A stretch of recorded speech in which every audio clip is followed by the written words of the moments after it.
السلام علیکم ورحمۃ اللہ وبرکاتہ، نحمده ونصلی علی رسولہ الکریم، اما بعد فاعوذ باللہ من الشیطان الرجیم، بسم اللہ الرحمن الرحیم، رب اشرح لی صدری ویسر لی امری واحلل عقدۃ من لسانی یفقہوا قولی۔ آیت نمبر 144 سے تفسیر۔ اس آیت میں چونکہ رسول اللہ صلی اللہ علیہ وسلم کی وفات کا ذکر ہے، اس لیے آپ صلی اللہ علیہ وسلم کی وفات کی کچھ تفصیلات پہلے میں آپ کے سامنے رکھوں گی۔ یہ تفصیلات تجلیات نبوت سے ہیں۔ اس وقت میں آپ کے ساتھ پڑھوں گی اور پھر گھر جا کر آپ اس کو دہرائیے بھی۔ ابھی صرف سنیے اور جو اہم باتیں ہوں گی صرف وہ نوٹ کیجیے۔ رفیق اعلیٰ کی جانب، یعنی نبی صلی اللہ علیہ وسلم اپنا مشن مکمل کرنے کے بعد دنیا سے رخصت ہو رہے ہیں اور کدھر کو جا رہے ہیں؟ رفیق اعلیٰ کی طرف۔ کون ہے رفیق اعلیٰ؟ رفیق کس کو کہتے ہیں؟ دوست کو۔ الوداعی آثار، الوداع کرنا کیا ہوتا ہے؟ سی آف کرنا، خدا حافظ کرنا۔ تو اس کے آثار پہلے شروع ہوئے۔ جب رسول اللہ صلی اللہ علیہ وسلم نے رسالت کی تبلیغ فرما لی اور امت کی خیرخواہی کا کام مکمل کر لیا، تو آپ کے اقوال اور افعال میں دنیا سے رحلت کے آثار نمایاں ہونا شروع ہو گئے، یعنی آپ کی باتوں میں اس کے اثرات محسوس ہونے لگے کہ اب وقت پورا ہو چکا ہے، مشن مکمل ہو چکا ہے۔ آپ نے 10ویں سال رمضان میں 20 دن اعتکاف فرمایا اور جبریل علیہ السلام نے آپ کو 2 مرتبہ قرآن کا دور کروایا، اور یہ پچھلے سالوں میں نہیں تھا۔ آپ نے اپنی صاحبزادی فاطمہ سے فرمایا، میں سمجھتا ہوں میرا وقت قریب آ چکا ہے۔ حضرت معاذ کو یمن رخصت کیا تو انہیں وصیت کرنے کے بعد فرمایا، اے معاذ، غالباً میرے اس سال کے بعد تم مجھ سے ملاقات نہ کر سکو گے اور میری اس مسجد اور میری قبر کے پاس سے گزرو گے۔ یہ سن کر معاذ رسول اللہ صلی اللہ علیہ وسلم کی جدائی میں رونے لگے۔ آپ نے حجۃ الوداع میں کئی بار کہا، غالباً میں تم لوگوں سے اپنے اس سال کے بعد نہ مل سکوں گا، غالباً میں اپنے اس سال کے بعد حج نہ کر سکوں گا۔ اسی طرح الیوم اکملت لکم دینکم اور اذا جاء نصر اللہ کا نزول اس بات کا پیغام تھا، یعنی وحی الہی میں بھی آثار نمایاں تھے کہ آپ دنیا میں اپنی مہم سے فارغ ہو چکے ہیں، اور اسی وجہ سے اس حج کا نام حجۃ الوداع رکھا گیا، کیونکہ آپ نے اپنے رب اللہ سبحانہ وتعالی کی طرف منتقل ہونے کے لیے لوگوں کو الوداع کہا۔ اوائل سفر، اوائل کا کیا معنی ہوتا ہے؟ شروع، ابتدا۔ ابتدائے سفر، سفر مہینے کا نام ہے۔ 11 ہجری میں آپ احد تشریف لے گئے اور شہداء کے لیے اس طرح دعا کی گویا زندوں اور مردوں سے رخصت ہو رہے ہیں، یعنی دعا میں بھی ایسی باتیں موجود تھیں۔ پھر واپس آ کر منبر پر فروکش ہوئے، یعنی تشریف فرما ہوئے، اور فرمایا، میں تمہارا پیش رو ہوں، یعنی آگے جانے والا ہوں اور تم پر گواہ ہوں۔ میں واللہ اس وقت اپنا حوض دیکھ رہا ہوں، مجھے زمین یا زمین کے خزانوں کی کنجیاں دی گئی ہیں۔ واللہ مجھے تم پر یہ خوف نہیں کہ تم میرے بعد شرک کرو گے، بلکہ اس کا اندیشہ ہے کہ دنیا میں ایک دوسرے سے آگے نکلنے کی دوڑ میں لگ جاؤ گے۔ یعنی میرے بعد مجھے تمہارے بارے میں جو خوف ہے وہ کیا ہے کہ تم دنیا کی محبت میں گرفتار ہو کر دنیا کے معاملات میں ایک دوسرے سے آگے بڑھنے لگو گے۔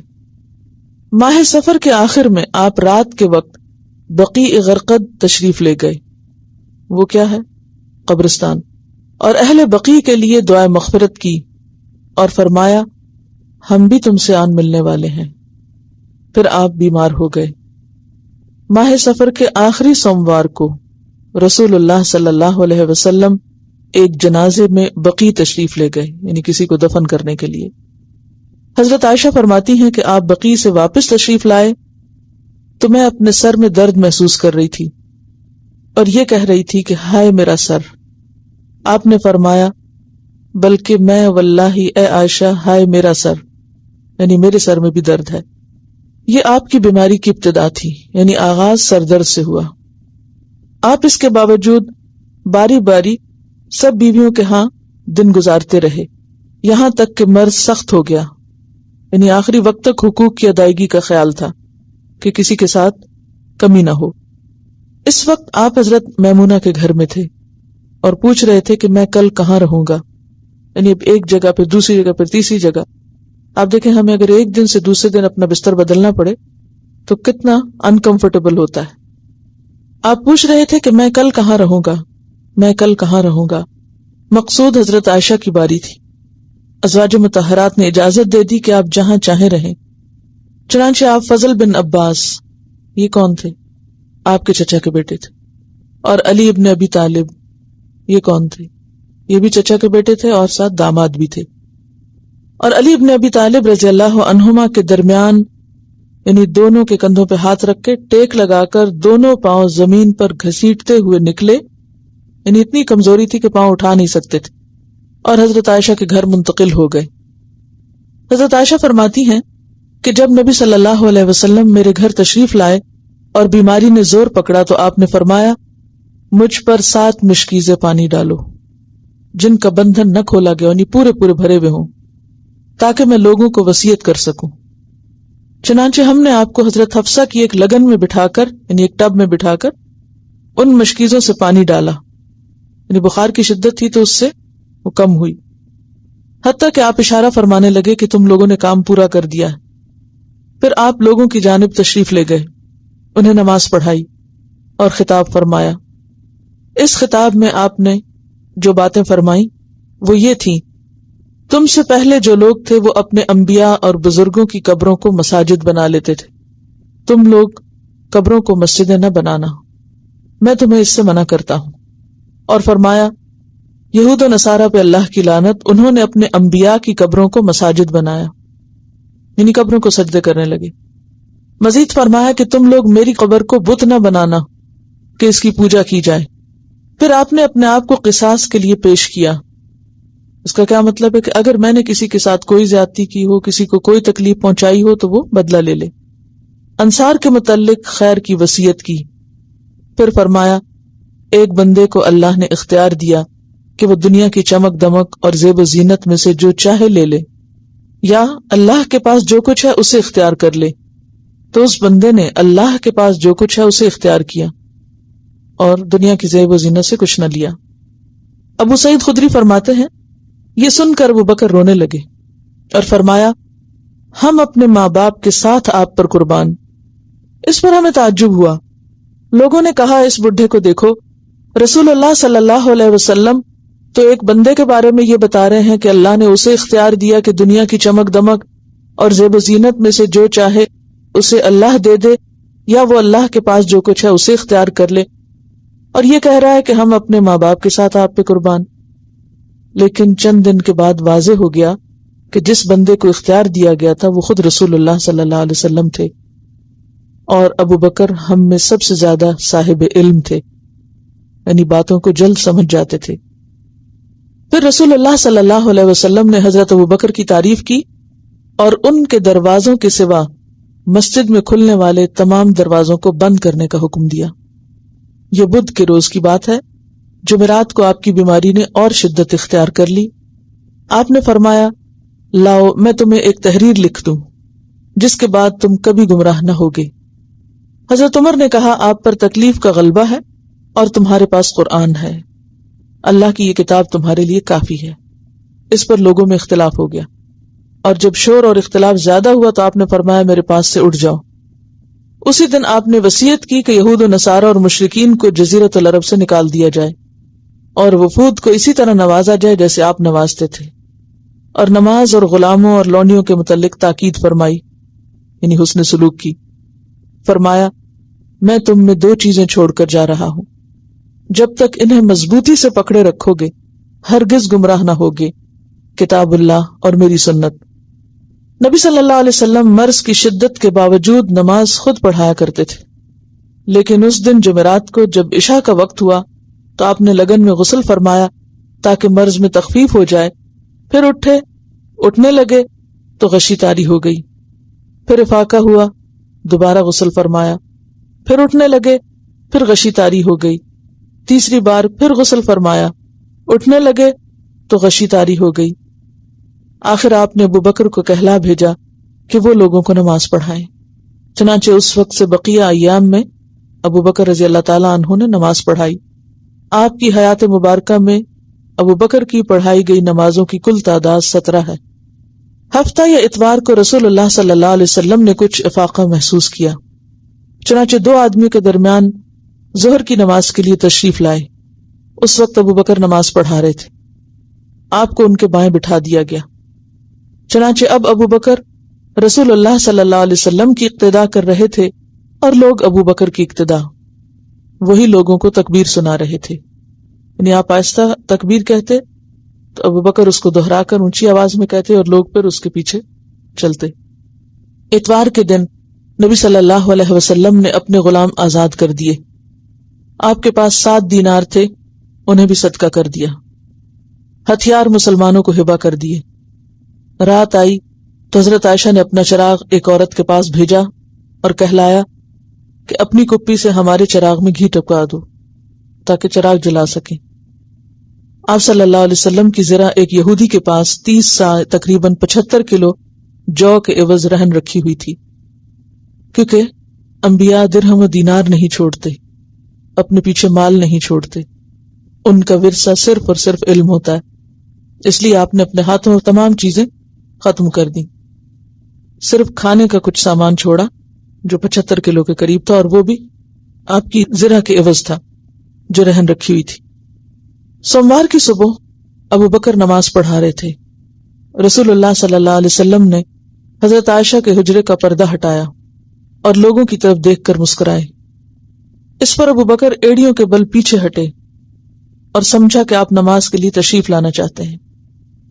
بقول حضرت انس، رسول اللہ صلی اللہ علیہ وسلم کو دیکھ کر مسلمان اس قدر خوش ہوئے چاہا کہ نماز کے اندر ہی فتنے میں پڑ جائیں، یعنی آپ کا حال پوچھنے کے لیے نماز توڑ دیں، یعنی قریب تھا کہ لوگ یہ کر گزرتے۔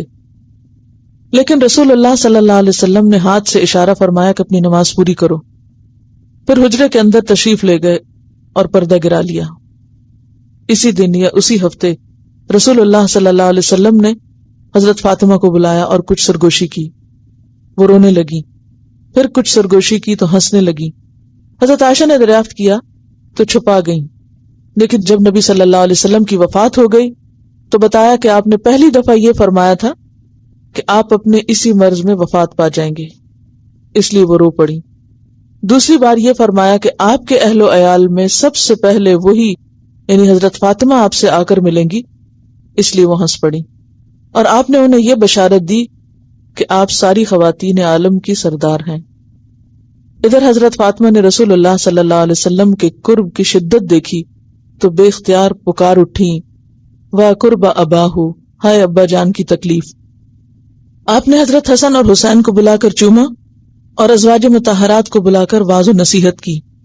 ادھر لمحہ بلمحہ تکلیف بڑھتی جا رہی تھی اور اس زہر کا اثر بھی ظاہر ہونا شروع ہو گیا جو آپ کو خیبر میں کھلایا گیا تھا، چنانچہ آپ اس کے الم کی شدت محسوس کرنے لگے۔ آپ نے چہرے پر ایک چادر ڈال رکھی تھی، جب سانس پھولنے لگتا تو چہرے سے چادر ہٹا دیتے۔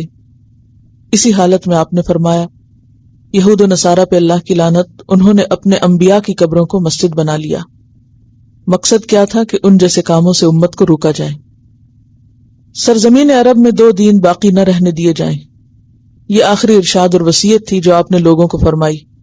اس کے بعد کئی بار فرمایا، الصلاۃ الصلاۃ وما ملکت ایمانکم، نماز نماز اور تمہارے غلام، یعنی حقوق اللہ میں سب سے اہم نماز ہے اور حقوق العباد میں سب سے اہم سب سے کمزور لوگوں کا حق ہے، یعنی لونڈی غلام۔ پھر نزاع کی حالت شروع ہو گئی۔ حضرت عائشہ نے آپ کو اپنے سینے اور گلے کے درمیان سہارا دے کر لٹا لیا۔ اسی دوران ان کے بھائی عبد الرحمن بن ابی بکر آئے، ان کے پاس کھجور کی تازہ شاخ کی مسواک تھی۔ رسول اللہ صلی اللہ علیہ وسلم مسواک کی طرف دیکھنے لگے۔ حضرت عائشہ سمجھ گئیں کہ آپ اسے چاہتے ہیں۔ انہوں نے پوچھا، آپ نے سر سے اشارہ کیا؟ ہاں۔ چنانچہ انہوں نے مسواک لے کر چبائی اور نرم کی، پھر آپ نے اسے لے کر نہایت اچھی طرح مسواک کی۔ آپ کے سامنے کٹورے میں پانی تھا، آپ پانی میں دونوں ہاتھ ڈال کر چہرہ پونچھتے جاتے اور فرماتے، لا الہ الا اللہ ان للموت سکرات، اللہ کے سوا کوئی معبود نہیں، موت کے لیے سختیاں ہیں۔ یعنی موت کے وقت تکلیف ہوتی ہے، سکرات ہوتی ہیں۔ پھر آپ نے دونوں ہاتھ یا انگلی اٹھائی، نگاہ چھت کی طرف بلند کی، دونوں ہونٹوں پر کچھ حرکت ہوئی۔ حضرت عائشہ نے کان لگایا تو فرما رہے تھے، ان انبیاء، صدیقین، شہداء اور صالحین کے ساتھ جنہیں تو نے انعام سے نوازا، یعنی اللہ مجھے بھی ان کے ساتھ ملا۔ اے اللہ مجھے بخش دے، مجھ پر رحم فرما اور مجھے رفیق اعلیٰ میں پہنچا دے۔ اے اللہ رفیق اعلیٰ۔ آخری فقرہ 3 بار دہرایا اور روح پرواز کر گئی، ہاتھ جھک گیا، آپ رفیق اعلیٰ سے جا ملے۔ یہ سوموار ربیع الاول کی 12 تاریخ اور ہجرت کا 11واں سال تھا۔ اس وقت آپ کی عمر 63 سال 63 ایئرز پوری ہو چکی تھی۔ انا للہ و انا الیہ راجعون۔ اس حادثے کی خبر صحابہ کرام میں فوراً پھیل گئی، ان پہ دنیا تاریک ہو گئی۔ قریب تھا کہ وہ اپنے حواس کھو بیٹھتے۔ چنانچہ کوئی دن اس سے تابناک اور بہتر دن نہ تھا جب رسول اللہ صلی اللہ علیہ وسلم مدینہ تشریف لائے تھے، اور کوئی دن اس سے زیادہ تاریک اور اندھیرا دن نہ تھا جس میں آپ نے وفات پائی۔ صحابہ کرام رو رو کر اس طرح آہیں بھر رہے تھے جیسے حاجیوں کا شور برپا ہو۔ ادھر حضرت عمر رضی اللہ عنہ کھڑے ہو کر مسجد میں فرما رہے تھے کہ رسول اللہ صلی اللہ علیہ وسلم اس وقت تک وفات نہیں پائیں گے جب تک کہ اللہ تعالیٰ منافقین کو فنا نہ کر لے، اور اس شخص کو کاٹنے اور قتل کرنے کی دھمکیاں دے رہے تھے جو یہ کہے کہ آپ وفات پا گئے۔ صحابہ کرام ان کے گرد مسجد میں حیرت اور غم کی تصویر بنے موجود تھے۔ جب حضرت ابوبکر رضی اللہ تعالیٰ عنہ نے صبح کو آپ کے مرض میں کمی دیکھی تو صنح میں واقع اپنے مکان پہ چلے گئے، یعنی مدینہ سے باہر چلے گئے۔ انہیں آپ کی وفات کی خبر ہوئی تو اپنے گھوڑے پہ سوار ہو کر آئے، اتر کر مسجد نبی میں داخل ہوئے، لوگوں سے کوئی بات نہ کی، سیدھے حضرت عائشہ کے حجرے میں گئے۔ رسول اللہ صلی اللہ علیہ وسلم کا ارادہ فرمایا۔ آپ کا جسد مبارک دھاری دار یمنی چادر سے ڈھکا ہوا تھا۔ انہوں نے چہرہ مبارک کھولا، اسے چوما اور روئے، پھر فرمایا، میرے ماں باپ آپ پر قربان، اللہ آپ پر 2 موتیں جمع نہ فرمائے گا۔ جو موت آپ پر لکھ دی گئی تھی وہ اب آپ کو آ چکی۔ اس کے بعد حضرت ابوبکر باہر تشریف لائے اور کہا، عمر بیٹھ جاؤ۔ انہوں نے بیٹھنے سے انکار کر دیا۔ چنانچہ ان کو چھوڑ کر، یعنی وہاں ان سے جھگڑنے نہیں کھڑے ہوئے، ان کو چھوڑ کر حضرت ابوبکر منبر کے پاس آ گئے اور اس کے بازو میں کھڑے ہو گئے۔ صحابہ بھی حضرت عمر کو چھوڑ کر حضرت ابوبکر کی طرف آ گئے۔ ابوبکر نے فرمایا، اما بعد، من کان منکم یعبد محمدا فإن محمدا قد مات ومن کان منکم یعبد اللہ فإن اللہ حی لا يموت قال اللہ تعالی وما محمد الا رسول قد خلت من قبلہ الرسل افإن مات او قتل انقلبتم على اعقابکم ومن ينقلب على عقبیہ فلن يضر اللہ شیئا وَسَيَجْزِي اللَّهُ الشَّاكِرِينَ۔ اما بعد، تم میں سے جو شخص محمد صلی اللہ علیہ وسلم کی پوجا کرتا تھا تو وہ جان لے کہ محمد صلی اللہ علیہ وسلم کی موت واقع ہو چکی ہے، اور تم میں سے جو شخص اللہ کی عبادت کرتا تھا تو یقیناً اللہ ہمیشہ زندہ رہنے والا ہے، کبھی نہیں مرے گا۔ اللہ کا ارشاد ہے، محمد نہیں ہے مگر رسول، ان سے پہلے بھی بہت سے رسول گزر چکے ہیں، تو کیا اگر ان کی موت واقع ہو جائے یا وہ قتل کر دیے جائیں تو تم لوگ اپنی ایڑیوں کے بل پلٹ جاؤ گے؟ اور جو شخص اپنی ایڑیوں کے بل پلٹ جائے تو وہ اللہ کو کچھ نقصان نہیں پہنچا سکتا، اور عنقریب اللہ شکر کرنے والوں کو جزا دے گا۔ حضرت ابن عباس کا ارشاد ہے کہ واللہ ایسا لگتا تھا کہ لوگوں نے پہلے جانا ہی نہ تھا کہ اللہ نے یہ آیت نازل کی ہے، یہاں تک کہ ابو بکر نے اس کی تلاوت کی تو سارے لوگوں نے ان سے یہ آیت اخذ کر لی، اور تب میں جس کسی انسان کو سنتا تو وہ اسی کی تلاوت کر رہا ہوتا تھا۔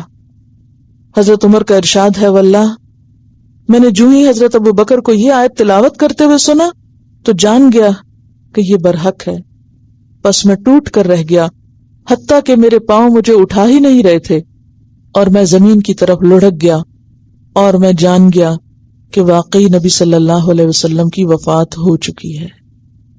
یعنی اس سے پہلے یقین نہیں آ رہا تھا، اب یقین آ گیا اس آیت کو سننے کے بعد۔ تو فرمایا وما محمد الا رسول، نہیں ہے محمد صلی اللہ علیہ وسلم مگر ایک رسول ہیں، وہ اللہ کے حبیب ہیں، ان کا مقام بلند ہے، مگر وہ ایک رسول ہیں۔ قد خلت من قبلہ الرسل، ان سے پہلے بھی کئی رسول گزر چکے ہیں، یعنی محمد خدا نہیں ہیں، خدا کے برابر نہیں ہیں، خدا جیسے نہیں ہیں، خدا کی صفات میں شریک نہیں ہیں کہ ان پر موت نہ آئے، وہ ایک رسول ہیں، اور رسول انسانوں میں سے ہوتا ہے، اور جیسے انسانوں پر موت آتی ہے رسولوں پر بھی موت آتی ہے۔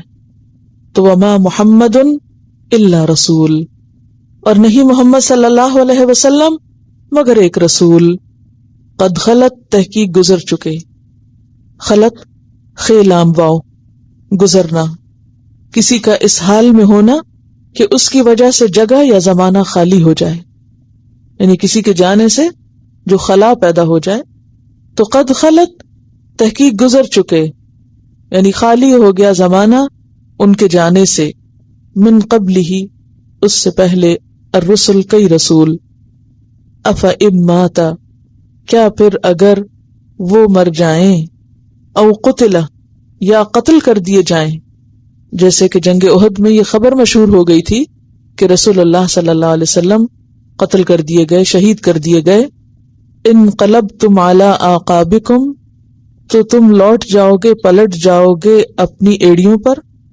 یعنی کفر کی طرف پلٹ جاؤ گے، مرتد ہو جاؤ گے، دین چھوڑ دو گے، اللہ کی عبادت سے منحرف ہو جاؤ گے، اپنے مشن کو چھوڑ دو گے، وَمَن يَنقلب اور جو پلٹ جائے گا، علی عقبیہ اپنی دونوں ایڑیوں پر، یعنی جو مرتد ہوا، جس نے اسلام کو چھوڑ دیا، فَلَن يَضُرَّ اللَّهَ شَيْئًا تو وہ ہرگز نہ نقصان دے سکے گا اللہ کو کچھ بھی، وَسَيَجْزِي اللَّهُ الشَّاكِرِينَ اور عنقریب جزا دے گا اللہ شکر گزار لوگوں کو۔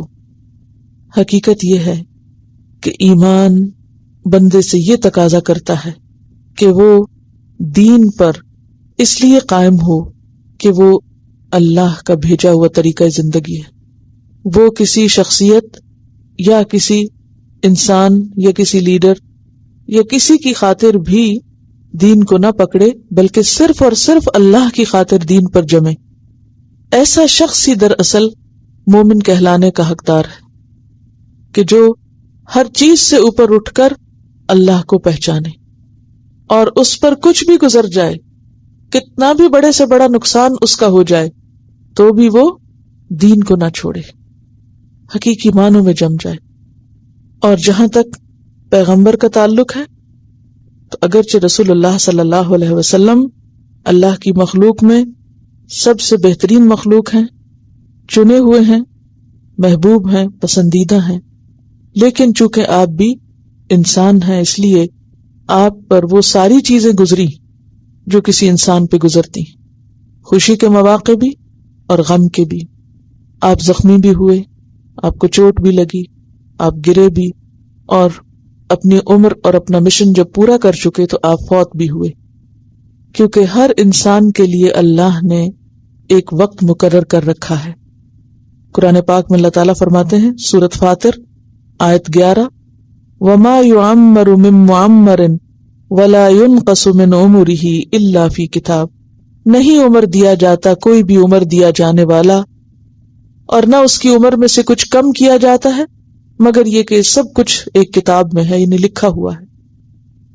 سورۃ الانعام آیت 2 میں فرمایا، هُوَ الَّذِي خَلَقَكُم مِّن طِينٍ ثُمَّ قَضَىٰ أَجَلًا وہ اللہ وہ ذات ہے جس نے تم کو مٹی سے بنایا، پھر موت کا وقت مقرر کیا، وَأَجَلٌ مُّسَمًّى عِندَهُ اور ایک طے شدہ وقت اس کے پاس ہے۔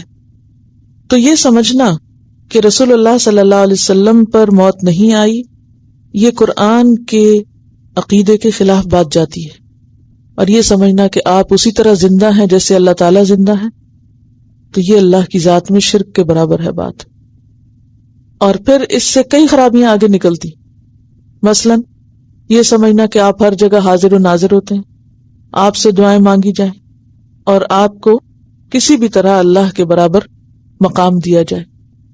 اسی لیے آپ اپنے مرض الموت میں بار بار ایک چیز کے اوپر تاکید کر رہے ہیں کہ دیکھو میری قبر کو بت نہ بنانا کہ اسے پوجا جائے، یعنی میرے جانے کے بعد میری قبر کی پوجا نہ شروع کر دینا. کیونکہ یہ انسانوں کی ہمیشہ سے کمزوری رہی ہے کہ انسان جب کسی کی محبت میں مبتلا ہوتا ہے تو پھر اسے اپنے آپ کو کسی حد پہ قائم رکھنا مشکل ہوتا ہے. تو یہیں سے پھر شرک جنم لیتا ہے، یعنی شخصیت پرستی سے.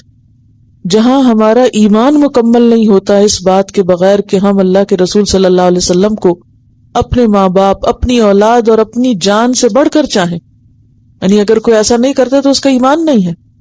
یہ ہمارے ایمان کا حصہ ہے کہ آپ کی محبت ہمارے دل میں ہر انسان کی محبت سے بڑھ کر ہو، حتیٰ کہ اپنے ماں باپ اور اپنی اولاد اور خود اپنے جان کی محبت سے بھی بڑھ کے ہو.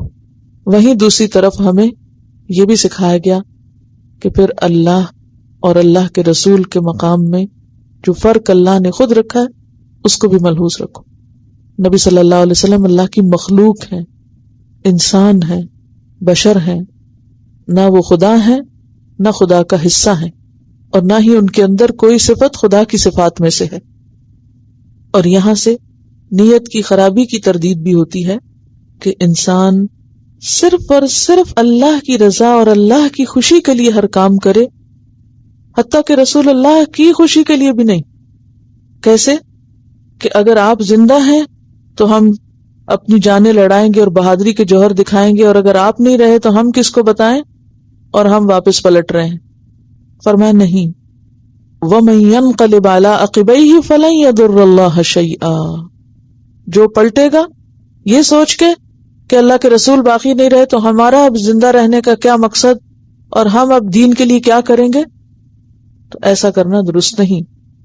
اور جو ہر حال میں دین پر قائم رہے گا وہ سَيَجْزِي اللَّهُ الشَّاكِرِينَ، تو ایسے شکر گزاروں کو اللہ بہترین جزا دے گا. وَمَا كَانَ لِنَفْسٍ، اور نہیں ہے کسی نفس کے لیے، نہیں ہے کسی نفس کے ہاتھ میں، ان تموت، کہ وہ مر جائے، الا باذن اللہ، مگر اللہ کے اذن کے ساتھ. کوئی نفس مر نہیں سکتا، کوئی انسان فوت نہیں ہو سکتا مگر جب تک کہ اللہ کی اجازت نہ ہو، یعنی جب تک ملک الموت کو اللہ کی طرف سے حکم نہ ملے کہ ہاں فلاں شخص کو فوت کر لیا جائے. کتابا مؤجلا، کتاباً لکھی ہوئی ہے یہ چیز، یعنی موت کا وقت لکھا ہوا ہے. مؤجلا، مقرر وقت، موت کا مقرر وقت لکھ دیا گیا ہے، یعنی اللہ تعالیٰ نے وہ فیصلہ کر دیا ہے. جیسے کہ سورۃ الانعام کی آیت میں آپ نے پڑھا کہ هو الذی خلقکم من طین ثم قضى اجلا، کہ اجل یعنی موت کے وقت مقرر کا فیصلہ اسی نے کیا ہے. اور اس بات کو واضح کرنے کے لیے عام طور پر ایک مثال دی جاتی ہے، اور وہ مثال حضرت خالد بن ولید کی ہے کہ ان کی ساری زندگی جنگ کرتے گزری، تقریباً 100 کے قریب جنگوں میں انہوں نے حصہ لیا. ان کے جسم کا کوئی حصہ ایسا نہ تھا جہاں تلوار یا نیزے کا نشان نہ ہو، یعنی ہر حصے میں زخموں کے نشان تھے، یعنی اتنی زیادہ جنگوں میں انہوں نے حصہ لیا تھا. لیکن ان کی موت میدان جنگ میں نہیں آئی، بستر مرگ پر آئی. تو اس سے کیا پتہ چلتا ہے کہ موت کا وقت بھی اور موت کی جگہ بھی لکھی ہوئی ہے. کوئی شخص اس جگہ سے یا اس وقت سے ادھر ادھر نہیں ہو سکتا. وَمَن يُرِدْ ثَوَابَ الدُّنْيَا، اور جو ارادہ رکھتا ہے یا جو چاہتا ہے ثواب الدنیا، دنیا کا ثواب، نُؤْتِهِ مِنْهَا، ہم دے دیں گے اس کو اس میں سے، یعنی دنیا میں سے دے دیں گے. وَمَن يُرِدْ، اور جو ارادہ رکھتا ہے ثواب الآخرہ، آخرت کے ثواب کا، نُؤْتِهِ مِنْهَا، ہم اس کو دیں گے اس میں سے. وَسَنَجْزِي الشَّاكِرِينَ، اور ان قریب ہم جزا دیں گے شکر گزار لوگوں کو، شکر کرنے والوں کو.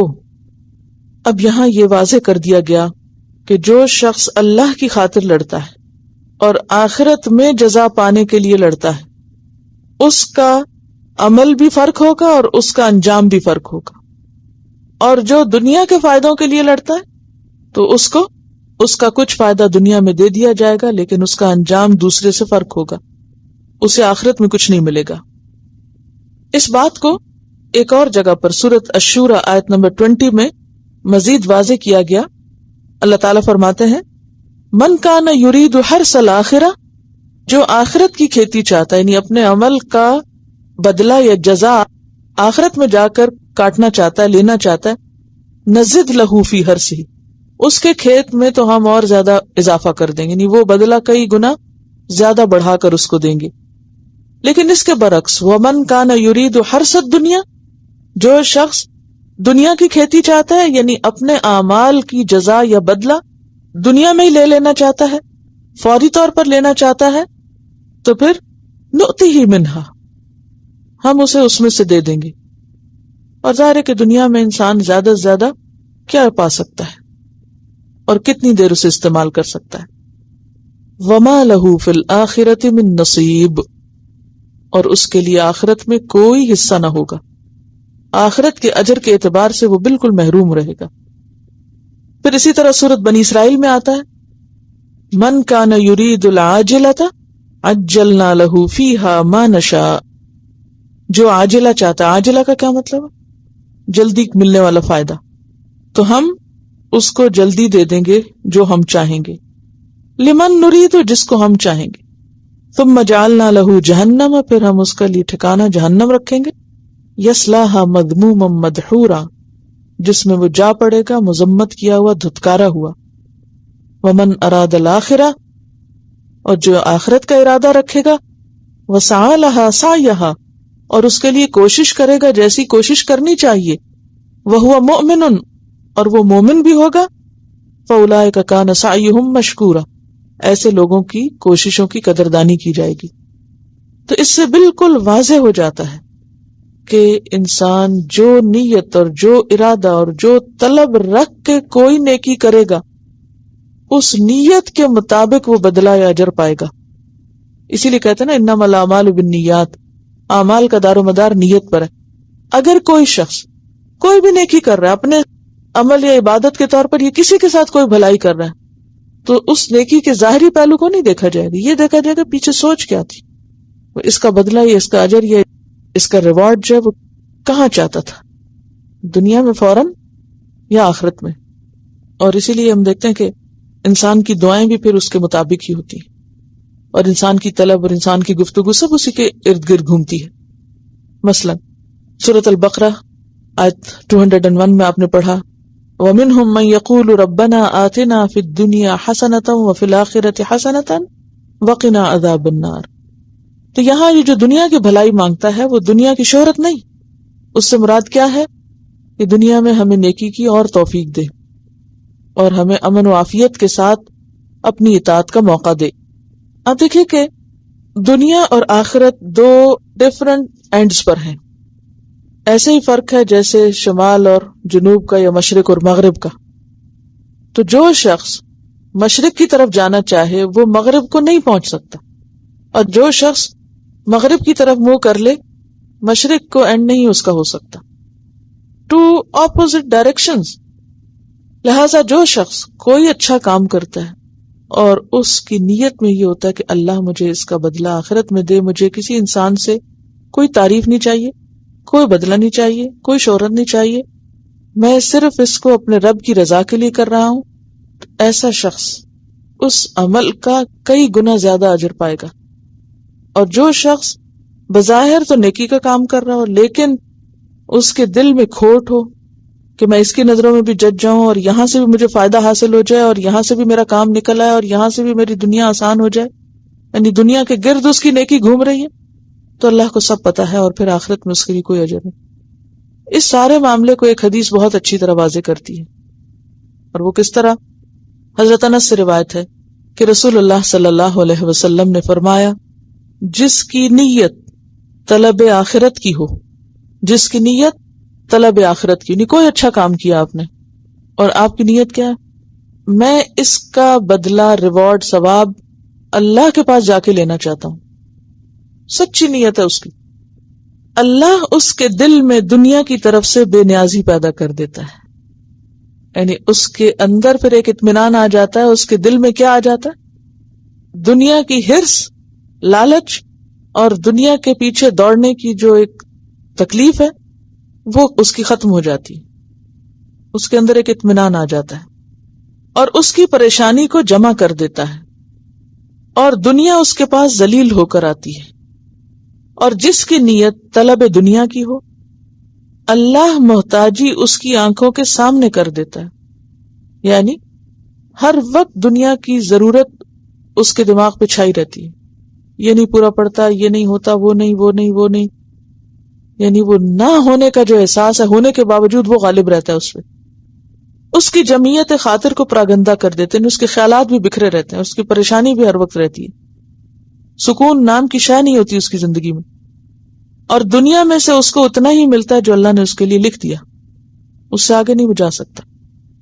اس کا مطلب کیا ہے کہ جو شخص کسی کے ساتھ بھی بھلائی کرے، خواہ وہ چھوٹی ہو یا بڑی، تو اس پر احسان جتانے کی نیت سے نہیں، یا کسی پر بھی، اور دکھ دے کے اور موڈ آف کر کے اور غصہ جتا کے اپنی نیکی کو اگر کوئی ضائع نہ کرے، کیونکہ یہ سب چیزیں نیکی برباد کرنے والی ہیں. کہ انسان اچھے کام بھی کرے لیکن اچھے کام کرنے کے ساتھ ساتھ وہ ضائع بھی کرتا چلا جائے، کبھی لالچ کر کے، کبھی دکھاوے کی نیت، کبھی دوسروں سے امپورٹنس چاہنا، کبھی کسی کی نگاہوں میں جچنا، کبھی کسی انسان کی نظر میں بڑا اچھا بننے کی خواہش. اور یہ ہر شخص خود اپنے آپ کو جج کر سکتا ہے، کیونکہ جب نیکی کی رفتار میں کمی آتی ہے نا تو اس کی بنیادی وجہ ہی یہ ہوتی ہے کہ انسان کی نیت درست نہیں ہوتی. جس شخص کی نیت طلب آخرت ہو وہ نیکی کرنے میں کبھی سست نہیں ہو سکتا. کوئی وقتی بیماری یا کوئی تکلیف الگ بات ہے، لیکن ویسے وہ کسی بھی طور پر جو نیکی کا رستہ اختیار کرتا ہے، نہ اس میں ڈگمگاتا ہے اور نہ پیچھے رہتا ہے، نہ اس کو چھوڑتا ہے کسی قیمت پر، نہ اس میں کوتاہی کرتا ہے. وہ اپنی جان پہ کھیل کے بھی اس کام کو کرتا ہے کیونکہ اسے آخرت کا بڑا ثواب چاہیے. لیکن جہاں نیت خراب ہوتی ہے وہاں انسان ہر 2 قدم پہ حوصلہ چھوڑتا ہے سب سے پہلے. کیوں؟ کیونکہ وہ جس کے لیے کر رہا تھا وہ اس کو مل نہیں رہا. حوصلہ کب چھوڑتا ہے؟ بد دل کب ہوتا ہے؟ مایوس کب ہوتا ہے؟ موڈز کب دکھاتا ہے؟ احسان کب جتاتا ہے؟ جب اس کی نیت خراب ہوتی ہے. کیونکہ وہ فرسٹریشن کا شکار اس وجہ سے ہے کہ اس نے تو سوچا تھا کہ یہ دین کا فلاں کام کر کے میری دنیا کا فلاں اور فلاں کام نکلے گا، مجھے تو فلاں اور فلاں دنیاوی ترقی ملے گی، وہ تو ملی کوئی نہیں. وہ تو مجھے لوگوں نے اس طرح اہمیت ہی نہیں دی، یا مجھے تو فلاں مادی فائدہ نہیں پہنچا، یا فلاں چیز مجھے حاصل ہی نہیں ہوئی، لہذا کیا ہوگا؟ اس کی رفتار میں لازماً کمی آئے گی. اور جس شخص کو پتا ہو کہ وہ اتنا اونچا ریوارڈ پڑا تو وہ اس کی دوڑ میں کبھی بھی کمی نہیں آ سکتی، اللہ یہ کہ وہ ویسے کوئی معذوری ہو تو اور بات ہے. اب آپ دیکھیے کہ نبی صلی اللہ علیہ وسلم تو ایک اعلیٰ ترین مثال ہے ہمارے لیے اور اسوہ حسنہ ہے. کس طرح مرض وفات میں بھی، آخری وقت میں بھی پانی ڈلوا رہے ہیں، پھر اٹھتے ہیں، پھر غشی آ جاتی، پھر اٹھتے ہیں، پھر غشی آ جاتی ہے، لیکن آخری الفاظ کے الصلاۃ الصلاۃ. ہمارا حال کیا ہوتا ہے؟ ذرا تھکے ہوئے ہوں سب سے پہلے کیا چیز آتی ہے؟ نماز. ہر چیز کا وبال نماز پر، ہر سستی کوتاہی نماز پر. اسی طرح کوئی بھی اور نیکی کا کام ہو، دنیاوی کام پھر بھی ہم کرتے ہیں کیونکہ شوق بھی ہوتا ہے اور ویسے بھی پتا ہوتا ہے کہ اگر نہیں کریں گے تو کیا ہوگا، تو جیسے تیسے اٹھتے پڑھتے کر لیتے ہیں سب کچھ، اور چھوڑ دیتے ہیں تو آخرت کے کام چھوڑ دیتے ہیں، نیکی کے کام چھوڑ دیتے ہیں. تو اب یہ کہ جنگ احد پہ بیسیکلی تبصرہ ہو رہا ہے. جنگ احد میں ناکامی اور پیچھے رہنے کی وجہ بتائی جا رہی کہ یہ سب حادثہ کیوں ہوا، یہ مصیبت کیوں آئی. اس لیے کہ ابھی کچھ لوگ تمہارے اندر ایسے تھے جن کی نیت خالص نہیں تھی. تو بات یہ ہے کہ جب انسان آخرت کی نیت کرتا ہے تو اللہ تعالیٰ اس کے دل میں دنیا کی طرف سے خود بہت بے نیازی پیدا کر دیتا. یہ بے نیازی کیا ہوتی ہے؟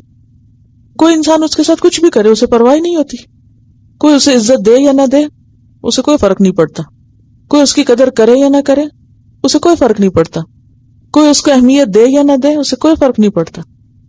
کوئی اس کی بات سنے یا نہ سنے اسے کوئی فرق نہیں پڑتا، کیونکہ وہ اللہ کا پیغام پہنچا رہا ہے جس کی جزا وہ اللہ سے چاہتا ہے. انتہا درجے کا بے غرض انسان ہو جاتا ہے. جب یہ موقع آتا ہے تو اللہ تعالیٰ اس بندے کو ایک خاص لذت اور حلاوت ایمان کی اور ایک یکسوئی دے دیتا ہے، اطمینان قلب نصیب ہو جاتا ہے، ایک سکون آ جاتا ہے، کیونکہ اسے کسی اور سے کچھ چاہیے ہی نہیں. جب وہ کسی اور سے توقع ہی کچھ نہیں رکھتا، چاہت ہی نہیں، تو فرسٹریشن کہاں سے آئے گی؟ فرسٹریشن تو آتی ہے اس پر جسے انسانوں سے کچھ چاہیے ہوتا ہے، اور جب انسان نہیں دیتے تو فرسٹریٹ ہوتا ہے. یہ دنیا میں کوئی نتیجہ فوری چاہیے تھا، فائدہ، وہ نہیں ملا، فرسٹریشن ہو گئی، کام میں سستی آ گئی. تو یہاں کیا ہے، جب انسان واقعی اللہ کے لیے خالص ہوتا تو اللہ تعالیٰ اس کے دل کو اطمینان دے دیتا اور وہ بالکل حنیف اور مسلمہ ہو جاتا ہے، یکسو ہو جاتا ہے. پھر وہ دائیں بائیں دیکھتا ہی نہیں، ادھر ادھر نہیں دیکھتا، اور دنیا اس کے پاس ذلیل ہو کر آتی ہے، یعنی دنیا کا حصہ بھی اس تک پہنچتا ہے. اور جس کی نیت دنیا ہوتی ہے، اللہ اس کی محتاجی اس کی آنکھوں کے سامنے رکھتا ہے. کیا مطلب؟ جو کچھ بھی ہو اس کے پاس اسے وہ نظر نہیں آتا. اسے کیا نظر آتا ہے؟ جو نہیں ہے. ہر وقت خوف میں مبتلا رہنا، اس چیز کا کیا ہوگا، اس کا کیا ہوگا، اس کا کیا ہوگا. اور اس کی جمعیت خاطر یعنی اس کے خیالات پریشان ہو جاتے ہیں. خیالات کا پریشان ہونا ایک بکھری ہوئی شخصیت کی عکاسی کرتا ہے. کیونکہ آپ دیکھیں نا، ایک شخص جس کو پتا مجھے اس راستے پہ جانا ہے، آندھی آئے، طوفان آئے، دھوپ آئے، بارش آئے، گرمی آئے، سردی آئے، اس کو پتا میرا راستہ صرف یہ ہے، وہ چلتا ہی جائے گا کیونکہ اسے پتا میری منزل ادھر ہے. اس کی چال اور رفتار میں کسی بھی چیز سے فرق نہیں آئے گا. لیکن جس شخص کے سامنے منزل واضح نہیں ہے تو وہ تھوڑا سا چلے گا، پھر اس کو یہاں ادھر کوئی اٹریکشن نظر آئے گی تو وہ کہے گا اچھا چھوڑو پرے، وہاں کیا جانا، ادھر چلو. وہاں مایوسی ہوئی تو پلٹ کے کہے گا چلو ادھر بائیں چلو، وہاں سے کہے گا چلو ادھر چلو، ادھر چلو. ہر اٹریکٹ کرنے والی چیز اس کو اپنی طرف کھینچ لے گی. وہ اللہ کو بھول کے، اللہ کے رستے، اللہ کے دین کے کام کو چھوڑ کر اور کاموں میں لگ جائے گا، کیونکہ اس نے اللہ کی ذات کو مرکز بنایا ہی نہیں تھا. آخرت کو اس نے اپنے ریوارڈ کی جگہ سمجھا ہی نہیں تھا، وہ ریوارڈ دنیا میں چاہ رہا تھا. لہذا دنیا میں نہ ملنے کی صورت میں وہ جو سفر اس نے شروع کیا تھا اس طرف کا، وہ ٹھنڈا پڑ گیا. اور نتیجہ کیا ہوا کہ جب وہ اللہ کا رستہ چھوڑ کے ادھر ادھر کو ہوتا ہے تو اللہ تعالیٰ دنیا بھی صرف اس کو اتنی ہی دیتا ہے جتنی اس کو دینی ہوتی ہے. وہ انسان یہ سمجھتا نا کہ شاید دین کے کام کی وجہ سے میری دنیا کو نقصان ہو رہا ہے، لیکن اگر وہ دین کا کام چھوڑ بھی دے اور صرف دنیا کا ہو جائے تو بھی دنیا اس کو صرف اتنی ملے گی جتنی ملنی ہے. دین کا ہو کے دنیا کے تھوڑے ہونے میں بھی برکت ہو جائے گی، اور دین کو چھوڑ کر زیادہ دنیا میں بھی برکت نہیں ہوگی. اور پھر فرمایا وَسَنَجْزِي الشَّاكِرِينَ، اور ہم شاکرین کو ضرور جزا دیں گے. شاکرین کون ہے؟ شاکرین کا لفظ جو ہے نا شکر سے نکلا ہے. شکر کہتے ہیں احسان پہچاننے کو اور اس کو پھیلانے کو، یعنی اللہ کا احسان پہچاننا اور اس کا ذکر کرنا، اس کو پھیلانا. وَأَمَّا بِنِعْمَةِ رَبِّكَ فَحَدِّثْ، تو جس کا عمل شکر گزاری کا ہوگا نہ کہ کسی فائدے کے حصول کے لیے، تو ہم اس کو ضرور جزا دیں گے. مراد ہے یہاں ثابت قدم رہنے والے لوگ. اشارہ ہے ان لوگوں کی طرف سب سے پہلے جو جنگ احد میں ثابت قدم رہے. یہ 10 وہ لوگ تھے جو عبداللہ بن جبیر کے ساتھیوں میں سے تھے. کون تھے عبداللہ بن جبیر؟ جنہیں درے پہ متعین کیا گیا تھا. ان میں سے باقی سب کہاں چلے گئے تھے؟ مال لینے. وہ 10 نہیں نکلے تھے، وہ 10 نہیں گئے تھے، کیونکہ انہوں نے کیا سوچا تھا، وہ کیوں نہیں اترے تھے.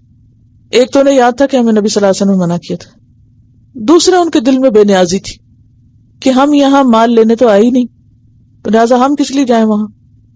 لیکن جن کے دل میں تھوڑی سی بھی مال کی طلب تھی وہ اس موقع پہ صبر نہ کر سکے، وہ فوراً نکل گئے. انہوں نے کیا کہا، تعویل کر لی نا حکم میں کہ نہیں وہ آپ کا حکم تو اس لیے تھا کہ اگر ہمیں شکست ہو تو پھر ہم یہاں سے نہ ہٹیں، اب تو فتح ہو گئی ہے تو اب کام ختم ہو گیا، بس چلو اب چل کے مال لیتے. ہوتا یہی ہے کہ انسان کوئی نہ کوئی تعویل کر کے، بہانہ کر کے ہی دین کا راستہ چھوڑتا ہے. اچھا 13 لوگ وہ تھے جو نبی صلی اللہ علیہ وسلم کے ساتھ رہ گئے تھے، وہ نہیں ہلے ادھر ادھر. باقی لوگ کوئی پہاڑ پہ چڑھ رہا ہے تو کوئی وادی میں جا رہا ہے تو کوئی ادھر تو کوئی ادھر. جب ان کا حملہ ہوا اور اس سے پہلے یعنی مال سمیٹنے میں لگ گئے، تو اسی لیے فرمایا وَمَن يُرِدْ ثَوَابَ الدُّنْيَا، جو دنیا کا ثواب چاہتا ہے نُؤْتِهِ مِنْهَا، وَمَن يُرِدْ ثَوَابَ الْآخِرَةِ، اور جو آخرت کا ثواب چاہتا ہے نُؤْتِهِ مِنْهَا وَسَنَجْزِي الشَّاكِرِينَ. تو شاکرین یہاں کون ہے؟ جو ثابت قدم رہے. ثابت قدمی دین پر صرف اس وقت آتی ہے جب انسان اللہ کی ملی ہوئی نعمتوں پر شکر کرنے کی خاطر اطاعت کرتا ہے. کچھ لوگ ہوتے ہیں نا کہ وہ اطاعت اس لیے کرتے ہیں کہ ہمیں کچھ اور ملے، جو پہلے ملا اس کی انہیں نہیں پرواہ ہوتی. میں نماز اس لیے پڑھوں تاکہ میں امتحان میں پاس ہو جاؤں، اس لیے نہیں کہ جو پہلے اللہ نے مجھے سب کچھ دیا ہے اس کی شکر گزاری کے طور پر. اب آپ دیکھیے کہ جو شخص شکر گزاری کے طور پہ نماز پڑھتا ہے وہ پوری زندگی نماز پڑھے گا، وہ کبھی نہیں چھوڑے گا، ٹھیک ہے نا. اور جو شخص اس لیے پڑھتا ہے مثلاً کسی شارٹ ٹرم فائدے کے لیے، امتحان میں پاس ہو جاؤں، فلاں جاب مل جائے، فلاں کام ہو جائے، شادی ہو جائے، وہ نہیں ہوئی، پھر وہ کیا کرتا ہے؟ چھوڑ دیتا ہے، اس کے عمل میں استقامت نہیں ہوتی. تو شکر گزار کون ہے؟ جو کسی دنیاوی فائدے کے حصول کے لیے نیکی یا دین کا کام نہیں کرتے، وہ ان نعمتوں پر جو اللہ نے پہلے سے انہیں دے رکھی ہیں ان کا ہی شکر ادا کرتے کرتے نہیں تھکتے. وہ کہتے ہیں نہیں، اور کچھ نہ بھی ملے تو جو کچھ پہلے ہے اس کی تو قدردانی کریں. یہی خالص لوگ ہوتے ہیں جو مزید دنیا کے لیے عبادت نہیں کرتے. آج اگر ہم دیکھیں اپنے حالات کو تو ہم میں سے بہت سے لوگ وظائف، عبادت، قرآن کا پڑھنا، نماز کا پڑھنا، کوئی دین کا کام کس لیے کرتے ہیں یا کب کرتے ہیں؟ یعنی اس وقت مسلمانوں کا حال کیا ہے؟ کب دین کا کام کوئی کریں گے، یا کوئی عبادت یا کوئی وظیفہ یا کوئی ذکر یا ذکر کی محفل گھر میں یا وٹ ایور دین کے نام پر کوئی ایکٹیویٹی کب؟ یا تو کوئی پریشانی آئے تو اس کو ٹالنے کے لیے، اور جب ٹل جائے تو پھر وہاں ہی واپس لوٹ گئے، یا پھر کچھ پانے کے لیے. جو ملا ہوا ہے اس پر شکرانے کے نفل کم ہی کوئی پڑے گا، لیکن کچھ اور پانے کے لیے کبھی نہ کبھی پڑھ ہی لیں گے. تو جب ہماری عبادتیں بھی مشروط ہو جائیں کہ دنیا ملے گی تو عبادت کریں گے، دنیا نہیں ملے گی تو عبادت بھی نہیں کریں گے. مال غنیمت ملے گا تو جنگ میں حصہ لیں گے، وہ نہیں ملے گا تو جنگ میں حصہ بھی نہیں لیں گے. کوئی دنیا کا فائدہ ہوگا تو دین کا کام کریں گے، نہیں ہوگا تو نہیں کریں گے. تو جب ہمارا حال یہ ہو جائے تو پھر اسلام کی عزت اور ترقی اور غلبہ اور دنیا میں اس کا اسٹیبلش ہونا ایک قوت کے طور پر وہ ایسے لوگوں کے ہاتھوں نہیں ہو سکتا. فرمایا وَسَنَجْزِي الشَّاكِرِينَ، ہم شکر کرنے والوں کو ضرور جزا دیں گے، یعنی ان کی جزا کہیں جائے گی نہیں. وَكَأَيٍّ مِّن نَبِيٍّ، اور یہ پہلا موقع نہیں، پہلے بھی بہت ایسے ہوتا رہا کہ کتنے ہی نبی گزرے ہیں. قاتل، جنگ کی، معہو، ان کے ساتھ، ربیون کثیر، بہت سے لوگوں نے. ربیون ربی کی جمع ہے، ربی کہتے ہیں گروہ کثیر کو. بعض روایات میں آتا ہے ربیہ 10,000 لوگوں کو کہا جاتا ہے. ابن مسعود ترجمہ کرتے ہیں 1000 لوگ. حسن بصری کہتے ہیں فقہاء اور علماء، اللہ والے، رب والے، ربی. فرمایا کہ پہلے بھی کئی نبی گزرے ہیں. ان جنگوں کی طرف اشارہ ہے جو حضرت موسیٰ، حضرت داؤد، حضرت سلیمان اور بعض دوسرے انبیاء کو لڑنی پڑی. حضرت سموئیل کے زمانے میں جو جنگ ہوئی تھی جو غزوہ بدر سے مشابہ تھی، جو کس کی سرکردگی میں لڑی گئی تھی؟ طالوت کی. تو وہ جنگ غزوہ بدر سے بہت مشابہ تھی. تو فرمایا کتنے ہی نبی ایسے گزرے ہیں کہ ان کے ساتھ کثیر تعداد میں لوگوں نے مل کر جنگ کی، اور وہ کیسے لوگ تھے؟ ربی تھے، یعنی اللہ کی خاطر لڑنے والے تھے. فما وہنوا، تو انہوں نے کوئی وہن نہیں دکھایا.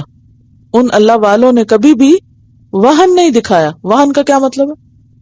ارادے کی کمزوری اور سستی. فما وہنوا، ارادے کی کمزوری کیا ہوتی ہے؟ یہ کام کروں کہ نہ کروں. اور ارادے کی پختگی کیا ہوتی ہے؟ مجھے بس کرنا ہے اور ہر قیمت پہ کرنا ہے، کچھ بھی گزر جائے مجھے کرنا ہے. اور وہن کیا ہوتا ہے؟ کروں کہ نہ کروں، کیا فائدہ ہوگا، کیا نہیں ہوگا، کتنا ہوگا، کیسے ہوگا. ہوگا تو کروں گا، نہیں ہوگا تو نہیں کروں گا. تو جو ربانی ہوتے ہیں وہ کیسے ہوتے ہیں؟ وہ کر گزرنے والے ہوتے ہیں. وہ یہ نہیں دیکھتے کہ مجھے کیا ملنے والا ہے. وَكَأَيٍّ مِّن نَبِيٍّ قَاتَلَ مَعَهُ رِبِّيُّونَ كَثِيرٌ. تو ربیون کا ایک معنی یہ کہ بہت سے لوگ، اور دوسرا معنی رب والے، اللہ والوں نے، ان کے ساتھیوں نے مل کر ان کے ساتھ جنگ کی. فَمَا وَهَنُوا، بالکل ان کے ارادے کمزور نہیں ہوئے. لِمَا أَصَابَهُمْ فِي سَبِيلِ اللَّهِ، جو بھی ان کو مصیبت آئی اللہ کے راستے میں، کیسی بھی تکلیف پہنچی ان کو، لیکن ان کے ارادے نہیں کمزور ہوئے، وہ ڈاواں ڈول نہیں ہوئے. کسی شکست پر، کسی نقصان پر، کسی مشکل پر کیا نہیں ہوا؟ ان کے ارادے کمزور نہیں ہوئے. وما ضعفوا، اور نہ انہوں نے کمزوری دکھائی. اب یہ کون سی کمزوری ہے؟ جسمانی کمزوری، یعنی فزیکلی بھی انہوں نے سستی نہیں دکھائی.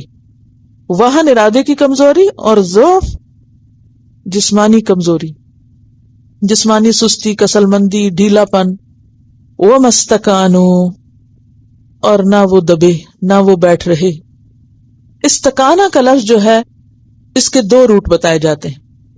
ایک ہے سین کاف نون سکنہ. سکنہ کا کیا معنی؟ ٹھہر جانا، رک جانا، حرکت ختم ہو جانا، کوئی اس کے ساتھ جو مرضی کرے، بے حس ہو جانا. وما استکانوا، اور وہ بے حس نہیں. بے حس کب ہوتا ہے انسان؟ جب کوئی نقصان ہو جاتا ہے. آپ نے کئی دفعہ دیکھا ہو، کوئی فوت ہو جائے تو کچھ لوگ تو رو رہے ہوتے ہیں اور کچھ لوگ بالکل سکتے میں ہوتے ہیں اور کیا کرتے ہیں، جس کہتے ہیں بیٹھے بیٹھے دیکھ رہے ہوتے ہیں اور بس کچھ نہیں کرتے. ہم کیا کہتے ہیں کہ یہ کس میں چلے گئے؟ سکتے میں یا شوق میں ہے. یہ شوق کس کے بعد ہوتا ہے؟ غم کے بعد ہوتا ہے. غم کے بعد جو شوق ہوتا ہے اور جس میں انسان عمل کی قوت کھو بیٹھتا ہے اس کو استقامت کہتے ہیں. ٹھیک ہے، سمجھ گئے؟ پھر ان کو احساس نہیں ہوتا کہ غم ہے یا خوشی ہے، نقصان ہے کہ نفع ہے. عام طور پہ جب کوئی سکتے میں ہوتا ہے تو کیا کہتے ہیں؟ کیا کرو، اس کو رلاؤ. کیونکہ رو کے انسان کیا کرتا ہے؟ غم دور کر کے پھر دوبارہ اٹھ کھڑا ہوتا ہے. تو رونا بری بات نہیں ہے کسی غم کے موقع پر. کیا برا ہے؟ کام چھوڑ دینا. تو کچھ لوگوں کو زندگی میں تکلیف آتی ہے، غم آتا ہے، تو وہ غمگین ہونے کے باوجود، زخموں سے چور ہونے کے باوجود رو دھو کے اٹھ کے پھر کام شروع کر دیتے ہیں. وہ اس غم کو پالتے نہیں، وہ کہتے ہیں بس جو ہونا تو ہو گیا، اور پھر انا للہ پڑھ کے پھر اٹھ کے شروع ہو جاتے ہیں. وہ اس کو مسئلہ نہیں بنا لیتے. اور کچھ لوگوں کا حال کیا ہوتا ہے؟ چھوٹی سی بھی تکلیف آئے سارے کام چھوڑ کے بیٹھ جاتے ہیں اور صرف غم مناتے رہتے ہیں اور کچھ بھی نہیں کرتے. یہ جو کیفیت ہے یہ انسان کے لیے نقصان دہ ہے. رو کے اپنا غم دور کر لینا اور پھر کام شروع کر دینا اور نارمل لائف میں پھر لوٹ آنا، اس میں کوئی حرج نہیں. آپ کے ایک بچے حضرت ابراہیم کی وفات پر آپ صلی اللہ علیہ وسلم کی آنکھوں میں آنسو بہ رہے تھے. تو آنسو بہانا کوئی بزدلی کی علامت نہیں ہے. غم کے وقت غمگین ہونا، رونا، اس میں کوئی برائی نہیں. نقصان دہ کیا ہے؟ بس اب تو ہمیں شکست ہو گئی، اب تو مال غنیمت بھی نہیں ملی، اب تو وہ رسول اللہ بھی فوت ہو گئے، اب کیا کرنا، اب تو کچھ رہا ہی نہیں زندگی میں، آگے کا راستہ بند. اسلام یہ نہیں چاہتا. کچھ بھی ہو جائے تمہارے لیے یہ زندگی بہت قیمتی ہے، تمہیں اپنا کام نہیں چھوڑنا، چلتے جانا ہے. چاہے زخمی ہو، چاہے لٹ گئے ہو، چاہے کھو دیا تم نے سب کچھ، لیکن چلتے چلو، کام نہیں رکے. کیونکہ یہ زندگی دوبارہ تھوڑی ملے گی، ایک دفعہ ملی ہے اور اس کا ایک دن بھی گنوا دیا تو گیا. تو ایک ہے سکنہ سے رک جانا، کام روک دینا. دوسرا روٹ ہے کاف واو نون، کانا یکون کون، کسی کا ہو جانے یا بن جانے کی خواہش کرنا، دب جانا، بے بس ہو جانا. یعنی کسی کا بن جائے انسان تو پھر کیا ہوتا ہے؟ وہ دوسرے کی مرضی کے تابع ہو جاتا ہے. وہ کہے گا تو میں کروں گا، اس نے کہا تو میں چلوں گا، اس نے مجھے کہا ہی نہیں لہٰذا میں نے کیا ہی نہیں. عام طور پر ایسے ہی ہوتا ہے. ہر وقت وہ دوسروں سے موٹیویشن مانگتے رہتے ہیں کہ کوئی ان کو اٹھائے، کوئی انہیں موٹیویٹ کرے. یعنی کچھ لوگ ہوتے ہیں جو سیلف موٹیویٹڈ ہوتے ہیں اور کچھ لوگ ہوتے ہیں جو دوسروں کے کہنے پر انہیں موٹیویشن مل جاتی ہے، وہ اٹھ کھڑے ہوتے ہیں. اور جب وہ دوسرے پاس نہیں رہتے، دوسرے چلے جاتے ہیں تو وہ کیا کرتے ہیں؟ پھر واپس بیٹھ جاتے ہیں. کچھ ذہن میں آ رہا ہے یہ کیسی شخصیت ہوتی؟ جیسے آپ دیکھیں نا یہ بچپنا ہے نا، یہ تو امیچور بندے کی علامت ہے. بچے ہوتے ہیں نا تو آپ ان کے سر پہ سوار رہے، وہ کیا کرتے ہیں؟ کام کرتے رہتے ہیں. آپ ہٹ جائیں تو وہ کیا کرتے ہیں؟ کام چھوڑ دیتے ہیں. اچھا پھر جب وہ آپ کے پاؤں کی آواز سنتے ہیں کہ اماں اتر رہی اوپر سے، جلدی سے کام شروع کر دیتے ہیں. پھر دیکھتے ہیں کنکھیوں سے وہ چلی گئی تو پھر اپنا گیم لی اور کھیلنا شروع کر دی. یہ بچپنا ہے. تو کچھ لوگ بڑے ہونے تک بھی ایسے ہی بچپنے کا شکار رہتے ہیں. کوئی سر پہ سوار ہے تو کام کر دیا، دھکا سٹارٹ جس کو کہتے. کوئی دھکا لگائے رکھے تو سٹارٹ رہے، اور دھکا ختم تو گاڑی بھی رک گئی. اسلام ہمیں دھکا سٹارٹ گاڑی نہیں بنانا چاہتا کہ کوئی آپ کو موٹیویشن دے. مومن تو سیلف موٹیویٹڈ ہوتا ہے. اللہ تعالیٰ ہم سے کیا چاہتے ہیں کہ ہم کیا ہوں؟ Self motivated. اور وہ سیلف موٹیویشن کہاں سے آتی؟ ایمان سے آتی ہے. جب اللہ سے تعلق مضبوط ہو جائے تو کیسے ہو سکتا ہے کہ انسان بیٹھ جائے؟ پھر چین کہاں سے آ سکتا ہے؟ پھر کسی اور کے دھکے لگانے کی ضرورت ہی کہاں سے ہو سکتی ہے؟ اور اگر وہ نہیں آیا نا اندر، اور صرف اوپر سے ظاہری وہ لگ رہے ہیں دھکے اور موٹیویشن ہو رہی ہے، ایسا شخص کسی کام کے قابل نہیں.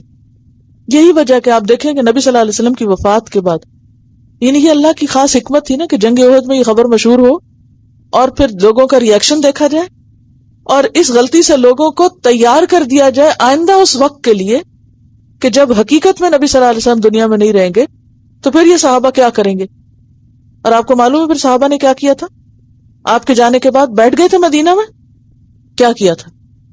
جب وہ اصل موٹیویشن ختم ہو گئی تو جو اللہ کے ماننے والے تھے، جو ربانی تھے، ان کو بیرونی کسی موٹیویشن کی ضرورت نہ رہی.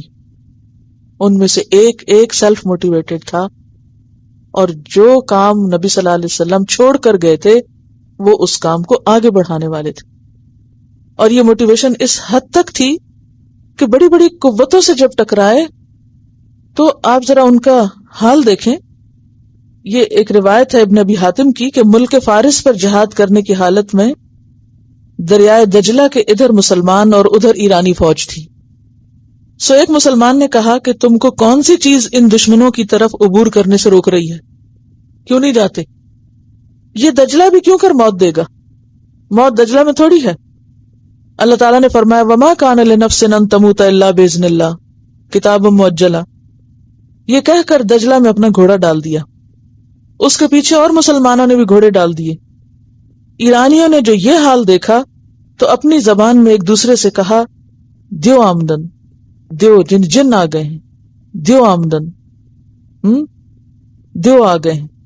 اور صرف انہیں آتا دیکھ کے خوف زدہ ہو کے بھاگ گئے. یہ کیا چیز تھی؟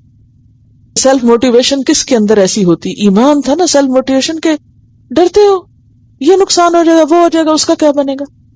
انسان کو بزدل کیا چیزیں بناتی؟ ہماری موٹیویشن میں کب کمی آتی؟ جب ہمیں خوف آتا نا دنیا کا فلانا نقصان ہو جائے گا. سب سے زیادہ اچھا پھر میری ذات کا کیا ہوگا، پھر میرے نام کا کیا ہوگا، پھر میری شہرت کا کیا ہوگا، پھر میرے مال کا کیا ہوگا، پھر میرے اولاد کا کیا ہوگا، پھر میرے گھر کا کیا ہوگا، پھر میرے بزنس کا کیا ہوگا، پھر میری جاب کا کیا ہوگا. یہ جتنے بھی دنیا کی محبتوں کے خوف ہے نا ہمارے اوپر، یہ سارے رکاوٹیں ہیں، موٹیویشن کے راستے میں حائل ہو جاتی ہیں. اور جس کو صرف ایک چیز سے دلچسپی اور وہ اللہ کے دین کی ترقی، اسے پھر دوسری کسی چیز کی پرواہ نہیں رہتی کہ کیا آتا ہے اور کیا جاتا ہے. اور صحابہ کرام میں یہی چیز پیدا ہو گئی تھی. تبھی وہ پھر صرف 100 سال کے اندر اسپین تک اور دوسری طرف چائنا تک جا پہنچے تھے. افریقہ فتح ہو گیا. پھر بیٹھے نہیں، آرام نہیں کیا انہوں نے، کیونکہ انہیں پتا تھا ہم دنیا میں رہنے نہیں آئے. انہیں پھر یہی فکر تھی کہ اپنا کام مکمل کریں. اللہ کے رسول صلی اللہ علیہ وسلم یہ ذمہ داری ہم پہ ڈال گئے اور انہوں نے احسن طریقے سے اس ذمہ داری کو نبھایا. تو یہاں پچھلے انبیاء کی مثال دے کر فرمایا جا رہا ہے، صحابہ کرام کو موٹیویٹ کیا جا رہا ہے. وَكَأَيٍّ مِّن نَبِيٍّ قَاتَلَ مَعَهُ رِبِّيُّونَ كَثِيرٌ فَمَا وَهَنُوا لِمَا أَصَابَهُمْ. انہیں بھی مصیبتیں آئی تھی، انہیں بھی تکلیفیں آئی تھی. یہ رستہ تو ہے ہی تکلیفوں کا، لیکن ان میں سے کسی نے اپنے ارادے میں کمزوری نہیں آنے دی. وَمَا ضَعُفُوا، کبھی انہیں کوئی جسمانی کمزوری لاحق نہیں ہوئی. یعنی یہ نہیں کہ بیمار نہیں پڑے، یعنی خود سے ڈھیلے نہیں پڑے، سستی نہیں کی. وَمَا اسْتَكَانُوا، اور نہ ہی وہ بے حس و حرکت ہو کے بیٹھے رہے، نہ دبے. واللہ یحب الصابرین، اور اللہ محبت رکھتا ہے صابروں سے، صبر کرنے والوں سے۔ صبر یہاں کہاں آ گیا؟ آیت کے آخر میں صبر کی بات کیوں آئی؟ صبر کی صفت کیوں آئی؟ یہ ساری انسان میں خوبیاں پیدا نہیں ہو سکتی جب تک صبر نہ ہو۔ نقصان پہ صبر، تکلیف پہ صبر، مرضی پوری نہ ہونے پہ صبر، لوگوں کی باتوں پہ صبر، لوگوں کے اعتراضات پہ صبر، تنقیدوں پہ صبر، لوگوں کے رویوں پہ صبر، دنیا میں کچھ نہ صلہ ملنے پہ صبر۔ یہ نہیں ہو سکتا کام جب تک کہ صبر نہ ہو، اور اللہ صبر کرنے والوں سے محبت رکھتا ہے۔ یعنی تمہارے اندر وہن، ضعف اور استقامت تینوں چیزیں صرف اس وقت ختم ہو سکتی ہیں جب تمہارے اندر صبر ہو، اور صبر والوں کے لیے اللہ نے وعدے کر رکھے ہیں کہ میں دنیا میں بھی کامیابیاں دوں گا ان کو۔ کیسے؟ سورۃ الانفال آیت 65 اللہ تعالیٰ فرماتے ہیں ان یکم منکم 20 صابرون یغلبوا 200، جب تمہارے اندر 20 صبر کرنے والے ہوں گے تو وہ 200 پہ غالب آ جائیں گے۔ وَإِن يَكُن مِّنكُم 100، تم میں اگر صرف 100 صبر کرنے والے ہوئے، یغلبوا 1000 من الذین کفروا، وہ 1000 پہ غالب آ جائیں گے جنہوں نے کفر کیا۔ یعنی وہ جو مادی وسائل کی یا تعداد کی کمی ہے وہ کس سے پوری ہو جائے گی؟ ایمان کی کیفیت اور صبر کی وجہ سے۔ سورۃ الانفال آیت 66 میں فرمایا فَإِن يَكُن مِّنكُم 100 صَابِرَةٌ یغلبوا 200 وَإِن يَكُن مِّنكُم 1000 یغلبوا 2000۔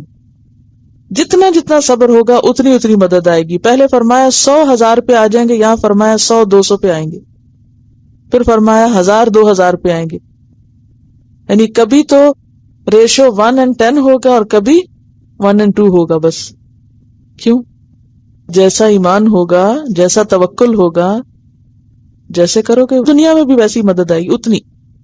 اور سورۃ البقرہ میں آپ پڑھ چکے ہیں کم من فئۃ قلیلۃ غلبت فئۃ کثیرۃ باذن اللہ، کتنے ہی گروہ ایسے گزرے ہیں جو تعداد میں تھوڑے تھے لیکن اپنے سے بہت بڑی طاقت پہ غالب آ گئے۔ اور یہ طاقت ایمان کی طاقت ہوتی ہے، اور یہ ایمان کی طاقت صرف اس کو نصیب ہوتی ہے جو اپنے آپ کو اللہ کے لیے خالص کر لیتا ہے۔ وما کان قولہم، اور نہ تھی ان کی بات، الا ان قالوا، مگر یہ کہ ان سب نے کہا، یعنی ان کا قول کیا ہوتا تھا، ان کی بات کیا ہوتی تھی۔ اب ذرا دیکھیے ان کی بات کا یہاں ذکر اس لیے کیا گیا کہ بات عکاس ہوتی ہے سوچ کی، یعنی آپ کیا بولتے ہیں جو آپ سوچتے ہیں وہی بولتے ہیں نا، لہٰذا یہاں اللہ تعالیٰ ان کی بات کا ذکر فرما رہے ہیں۔ ان کی بات کیا تھی؟ وما کان قولہم، اور نہ تھی ان کی بات، الا ان قالوا، مگر یہ کہ انہوں نے کہا۔ ایسے لوگوں کی بات کیا ہوتی تھی جن کے اندر وہن اور ضعف نہ تھا؟ ربنا اغفر لنا ذنوبنا واسرافنا فی امرنا وثبت اقدامنا وانصرنا علی القوم الکافرین۔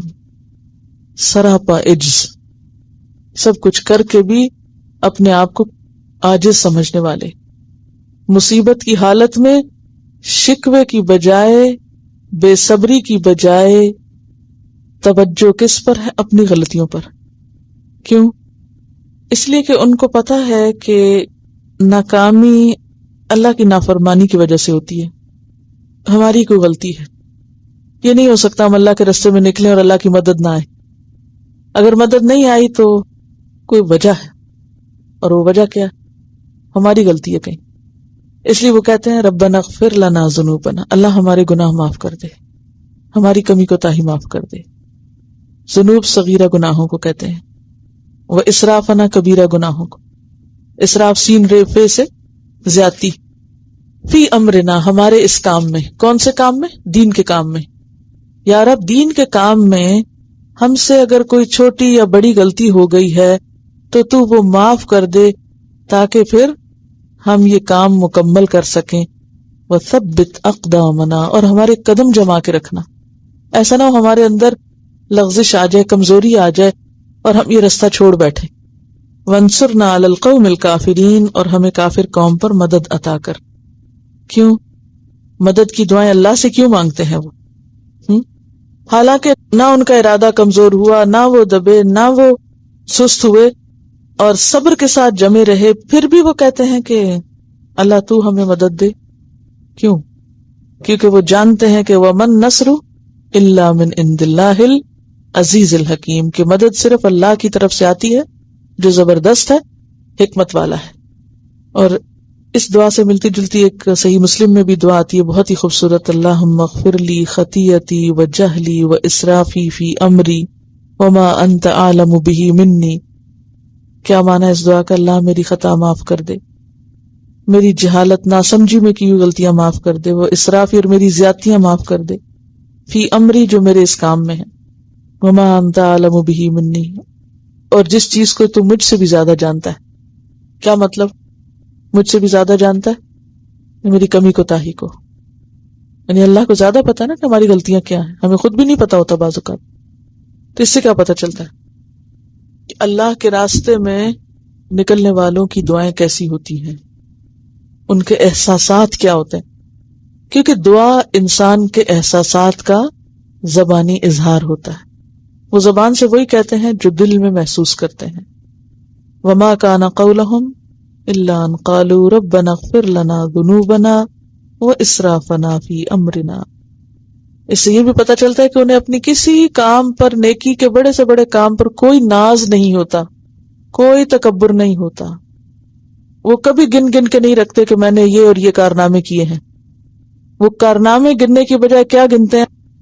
اپنی غلطیاں اور گناہوں پر زیادہ نظر رکھتے ہیں بنسبت اس کے کہ وہ اپنے کارناموں پہ نظر رکھیں.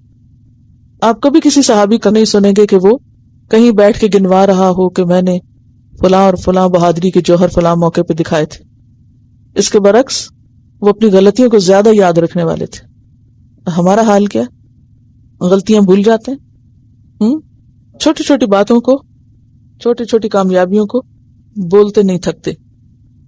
فآتاہم اللہ ثواب الدنیا، ایسے لوگوں کو اللہ نے کیا دیا؟ دنیا کا ثواب بھی. دنیا کا ثواب کیا ہوتا ہے؟ مثلا فتح، مال غنیمت، حکومت، نیک نامی، وحسن ثواب الآخرہ، اور آخرت کے ثواب کا حسن بھی، ثواب آخرت کا حسن بھی دیا. ثواب آخرت کیا ہوتا ہے؟ جنت، اللہ کا قرب، اللہ کی خوشنودی، ورضوان اللہ اکبر. اور یہاں آپ دیکھیے دنیا کا ثواب دیا اور آخرت کے ثواب کا حسن دیا. کیا مطلب؟ فرق کیوں ہے دونوں میں؟ دنیا کا صرف ثواب ہے اور آخرت کے ثواب کا حسن بھی ہے. آخرت کے مقابلے میں دنیا کچھ بھی نہیں، یعنی دنیا کا بدلہ کچھ بدلہ نہیں، اصل بدلہ آخرت کا بدلہ ہے. یعنی دنیا کا ثواب معمولی ثواب ہے اور آخرت کا ثواب خوبصورت ثواب ہے. دنیا کا ثواب ادنا ہے، آخرت کا ثواب اعلیٰ ہے، خوبصورت ہے. واللہ یحب المحسنین، اور اللہ محبت رکھتا ہے محسنین سے. محسن کون ہوتا ہے؟ جو شکر گزاری کے طور پر نیک عمل کرے. تو محسن کے لیے ہی حسن الثواب ہے. محسن کے لیے کیا ہے؟ حسن الثواب. جو کام اچھا کرے گا وہ بدلہ بھی اچھا پائے گا. جس کا کام جتنا خوبصورت ہوگا اللہ کے راستے میں، اس کا بدلہ بھی اتنا ہی خوبصورت ہوگا آخرت میں. وآخر دعوانا ان الحمد للہ رب العالمین. سبحانک اللہم وبحمدک، نشہد ان لا الہ الا انت، نستغفرک ونتوب الیک. السلام علیکم ورحمۃ اللہ وبرکاتہ.